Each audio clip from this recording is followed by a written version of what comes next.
Si l'habit ne fait pas le moine, il fait l'Evzone. Ces soldats de la garde présidentielle grecque impavides sous l'œil des photographes. C'est pour cette qualité essentielle qu'on les recrute. Jeunes appelés du contingent, ils doivent être capables de rester immobiles, qu'il vente, qu'il pleuve, ou, ce qui est plus vraisemblable en Grèce, qu'il fasse beau.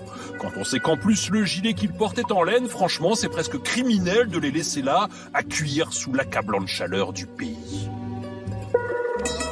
Leur lente chorégraphie lors de la relève est calculée au millimètre près. Leur taille aussi. L'Evzone doit mesurer minimum 1,87 m, maximum 2,10 m. Est-ce que vous vous rendez compte que même en cas de problème, ils n'ont pas le droit de parler ? Ils ne peuvent que cligner des yeux pour se faire comprendre, une fois pour dire oui, deux fois pour dire non. Quand ils ne gardent pas la tombe du soldat inconnu, ils élèvent ou abaissent le drapeau sur l'acropole, accompagnent le président dans ses sorties officielles et défilent même à New York le 25 mars, jour de la fête nationale grecque. Un mot sur ce costume qui fait la fierté de la garde. La fustanelle, cette jupe qui descend à mi-cuisse, se compose de 400 plis qui correspondent aux 400 années durant lesquelles le pays a été dominé par les Ottomans. Et si le fez est rouge, c'est pour évoquer le sang versé pendant les guerres. Les fils noirs sont les larmes, versées elles pour les victimes, et c'est la ceinture qui donne son nom aux soldats.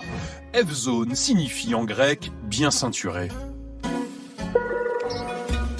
Un costume très symbolique donc, mais disons-le clairement, absolument pas pratique en cas de guerre. L'enfiler déjà prend 45 minutes, et encore à condition de recevoir l'aide d'un camarade.